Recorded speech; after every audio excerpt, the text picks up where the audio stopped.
ओम जयंती मंगला काली भद्रकाली कपालिनी दुर्गा क्षमा शिवा धात्री स्वाहा स्वधा नमोस्तुते।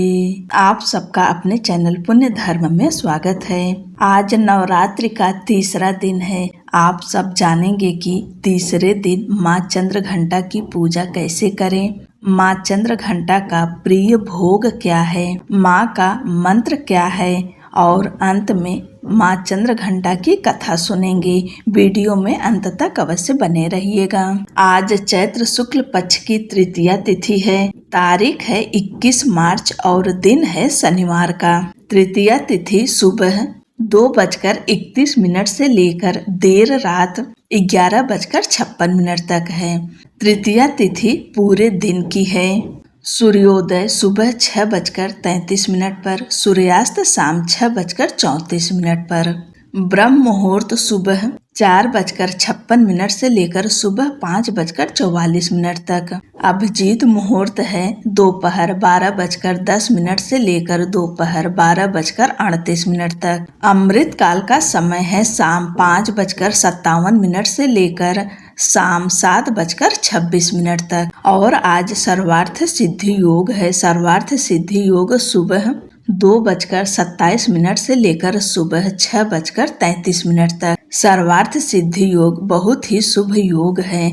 इस योग में पूजा पाठ करना बहुत ही शुभ होता है। अब जानिए राहु काल का समय। राहु काल सुबह 9:33 से लेकर सुबह 11:04 तक। तीसरे दिन माँ चंद्रघंटा की पूजा की जाती है। देवी दुर्गा के तीसरे स्वरूप को माँ चंद्रघंटा के नाम से जाना जाता है।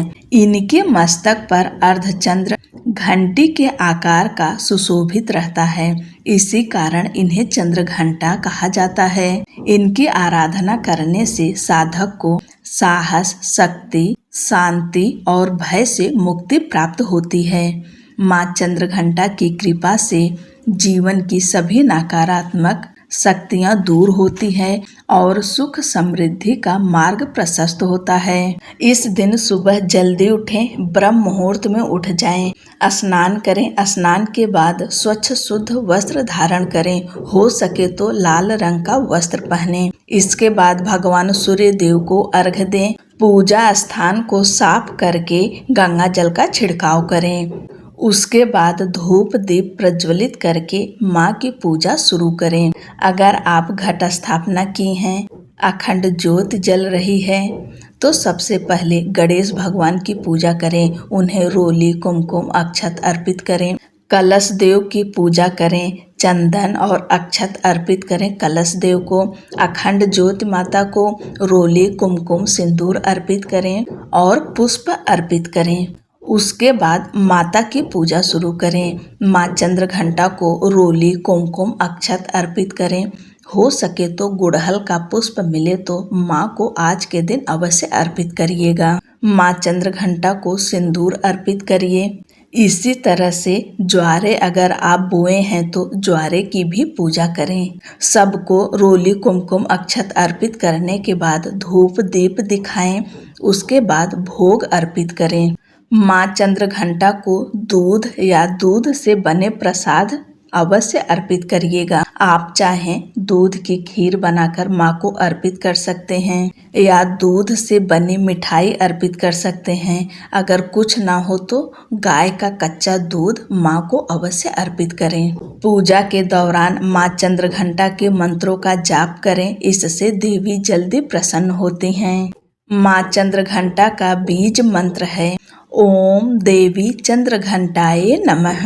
इस मंत्र का कम से कम 11 या 21 बार जप अवश्य करें। इसके बाद आप दुर्गा चालीसा का पाठ करते हैं तो उसे करिए। दुर्गा सप्तशती का पाठ करते हैं तो उसे करिए, या कोई मंत्र जपते हैं जैसे नवारण मंत्र, उसे जपिए। अपनी पूजा संपन्न करने के बाद अंत में माँ चंद्रघंटा की आरती करें। कपूर और लौंग से आरती अवश्य उतारें। माँ चंद्रघंटा की पूजा से जीवन में साहस और आत्मविश्वास बढ़ता है, भय और शत्रुओं से रक्षा होती है, मानसिक शांति प्राप्त होती है, धन और समृद्धि की प्राप्ति होती है, नकारात्मक शक्तियां दूर होती है। इसलिए माँ चंद्रघंटा की पूजा पूरे विधि विधान से और श्रद्धा भक्ति के साथ करें। अब आप सब कथा सुनेंगे। नवरात्रि के तीसरे दिन माँ चंद्रघंटा की पूजा का विशेष महत्व माना गया है। माँ चंद्रघंटा देवी दुर्गा का तीसरा स्वरूप है और यह रूप साहस, शक्ति, शांति और विजय का प्रतीक माना जाता है। उनका स्वरूप अत्यंत तेजस्वी और दिव्य है। वे सिंह पर सवार रहती हैं और उनके 10 हाथों में कमल, गदा, त्रिशूल, तलवार, धनुष, बाण, कमंडल और अन्य दिव्य अस्त्र शस्त्र होते हैं। माँ का यह रूप भक्तों को निर्भय बनाता है और उन्हें सभी संकटों से रक्षा प्रदान करता है। पौराणिक ग्रंथों के अनुसार जब माँ पार्वती का विवाह भगवान शिव से होने वाला था, तब भगवान शिव अपने गणों के साथ बारात लेकर हिमालय के घर पहुँचे। भगवान शिव का स्वरूप अत्यंत विचित्र और भयानक था। उनके शरीर पर भस्म लगी थी, गले में सर्प लिपटे हुए थे और उनके साथ भूत, प्रेत तथा अघोरी गण थे। जब माता पार्वती के परिवार वालों ने भगवान शिव का यह रूप देखा तो वे अत्यंत भयभीत हो गए। हिमवान और उनकी पत्नी मैना देवी को चिंता होने लगी कि उनकी पुत्री का विवाह ऐसे भयानक रूप वाले वर से कैसे होगा। तब माँ पार्वती ने अपने दिव्य स्वरूप को प्रकट किया। उन्होंने अत्यंत सुंदर, तेजस्वी और शांत रूप धारण किया, जिससे सभी का भय दूर हो सके। इस दिव्य स्वरूप में उनके मस्तक पर अर्धचंद्र घंटी के समान चमक रहा था। इसी कारण उन्हें माँ चंद्रघंटा कहा गया। इस स्वरूप को देखकर सभी देवता, ऋषि और मनुष्य अत्यंत प्रसन्न हुए और भगवान शिव का विवाह बड़े ही धूमधाम से संपन्न हुआ। समय बीतने के साथ एक बार पुनः पृथ्वी और स्वर्ग लोक में असुरों का आतंक बढ़ने लगा। एक अत्यंत शक्तिशाली असुर ने देवताओं और मनुष्यों पर अत्याचार करना शुरू कर दिया। उसने अपने बल के घमंड में स्वर्ग लोक पर भी अधिकार करने का प्रयास किया। देवताओं ने उस असुर से युद्ध किया, लेकिन उसकी शक्ति के सामने वे टिक नहीं पाए। देवताओं की सेना पराजित हो गई और वे अत्यंत दुखी होकर देवी शक्ति की शरण में गए। देवताओं ने माँ दुर्गा से प्रार्थना की वे उन्हें इस संकट से मुक्त करें और संसार को असुरों के अत्याचार से बचाएं। देवताओं की करुण पुकार सुनकर माँ दुर्गा ने अपने तीसरे स्वरूप माँ चंद्रघंटा के रूप में प्रकट होकर संसार की रक्षा का संकल्प लिया।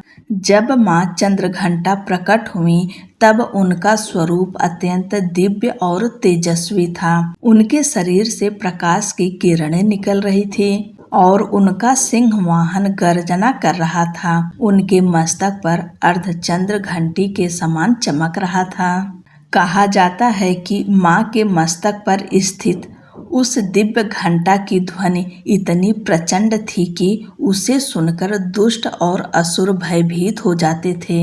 जब असुरों ने माँ चंद्रघंटा का यह तेजस्वी रूप देखा तो वे पहले तो घबरा गए, लेकिन अपने अहंकार के कारण उन्होंने युद्ध करने का निर्णय लिया। तब माँ चंद्रघंटा सिंह पर सवार होकर युद्ध के मैदान में पहुंची। उनके हाथों में दिव्य अस्त्र शस्त्र थे और उनका स्वरूप अत्यंत भयानक तथा तेजस्वी था। युद्ध आरंभ हुआ और माँ चंद्रघंटा ने अपने अस्त्रों से असुरों की सेना का संहार करना शुरू कर दिया। उनकी त्रिशूल, तलवार और धनुष बाण से असुरों की सेना नष्ट होने लगी। माँ के मस्तक पर स्थित दिव्य घंटा की ध्वनि से असुरों की शक्ति कमजोर पड़ने लगी। वह ध्वनि इतनी शक्तिशाली थी कि असुरों की सेना भय से कांप उठी। अंततः माँ चंद्रघंटा ने उस दुष्ट असुर का वध कर दिया और देवताओं तथा संसार को उनके अत्याचार से मुक्त कराया। माँ चंद्रघंटा की यह पावन कथा हमें यह शिक्षा देती है कि जब भी संसार में अन्याय और अधर्म बढ़ता है, तब देवी शक्ति उसका नाश करने के लिए प्रकट होती हैं। जीवन में चाहे कितनी भी कठिनाइयां क्यों न आए, हमें साहस और विश्वास के साथ उनका सामना करना चाहिए। माँ चंद्रघंटा अपने भक्तों को यही शक्ति प्रदान करती हैं। इस प्रकार माँ चंद्रघंटा ने अपने दिव्य और पराक्रमी स्वरूप से असुरों का संहार कर देवताओं, ऋषियों और समस्त संसार को भय और अत्याचार से मुक्त कराया। उनके मस्तक पर स्थित अर्धचंद्र के समान दिव्य घंटा की ध्वनि से और धर्म की विजय होती है। माँ का यह स्वरूप यह दर्शाता है कि जब भी संसार में अधर्म और अन्याय बढ़ता है, तब देवी शक्ति अपने भक्तों की रक्षा के लिए अवश्य प्रकट होती हैं। अतः हमें चाहिए कि हम नवरात्रि के पावन दिनों में श्रद्धा और भक्ति के साथ माँ चंद्रघंटा की पूजा करें, उनका व्रत रखें और उनके मंत्रों का जप करें। माँ चंद्रघंटा की कृपा से हमारे जीवन में शांति, सुख और समृद्धि बनी रहती है। इसी मंगल कामना के साथ माँ चंद्रघंटा की यह पावन व्रत कथा यहीं पूर्ण होती है। बोलो माँ चंद्रघंटा की जय।